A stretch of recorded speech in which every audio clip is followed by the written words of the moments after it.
Today we're going to talk about Mother's Day and how the culture of today is trying to change it into what it was meant to be.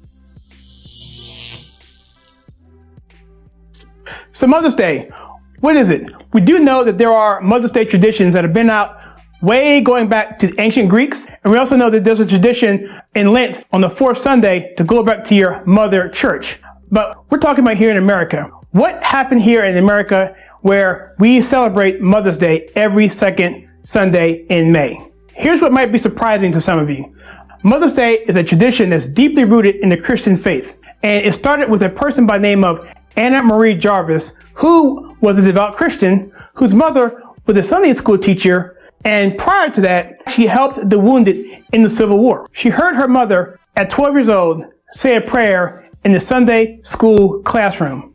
The prayer went like this: I hope and pray that someone sometime will found a memorial Mother's Day commemorating her for the matchless service she renders to humanity in every field of life. She is entitled to it. It was this prayer that her mother said when she was 12 years old that was etched in Anna's mind for her entire life. So much so, she was dedicated to getting a day to celebrate mothers.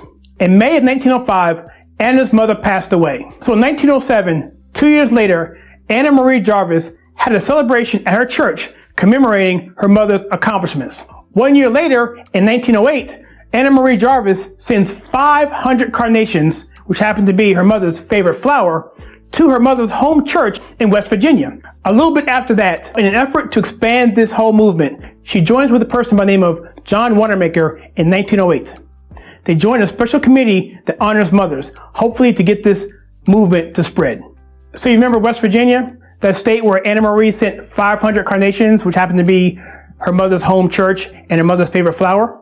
Well, that state, West Virginia, became the first one in the entire country to recognize the second Sunday in May as Mother's Day. But Anna didn't stop there. She started an intense letter writing campaign because she wanted this to be recognized at the federal level. And shortly after that letter writing campaign, Congress actually recognized Mother's Day as a holiday. And in 1914, President Woodrow Wilson actually signed a bill to make it official that the second Sunday in May is Mother's Day.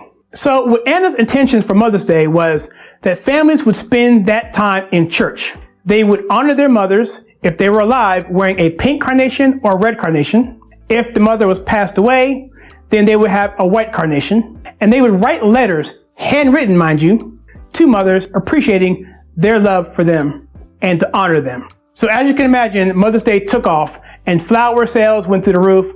And instead of writing letters, handwritten, the greeting card service took off where people were buying cards and giving them to their mothers.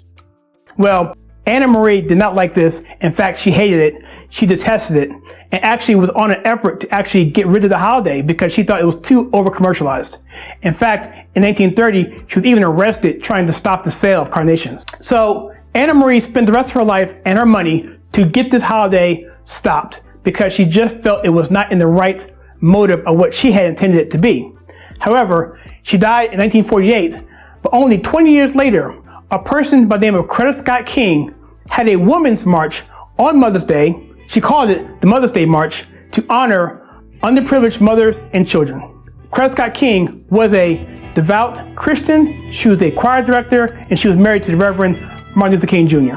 See, Mother's Day is a holiday that's deeply rooted in our values and our Christian heritage. And people may not like that, but it is what it is. It's the culture that made America great. In fact, Mother's Day, as well as Father's Day, is rooted in our 10 Commandments. And so the American Judeo Christian fabric is tied into this holiday as well. And so there's an effort now to stop that and to keep it from being what it is. What do you feel about that? Do you feel it should change? Do you feel it should go into something different, a new way? Or do you think we should keep Mother's Day the way it is, traditional, where we honor our mothers, and we understand the fact that there may be some commercialism in it, but at the same time, at the underpinning of everything, it's about honoring mothers. Dead or alive, we honor them for what they've done for us, because we all have once had mothers.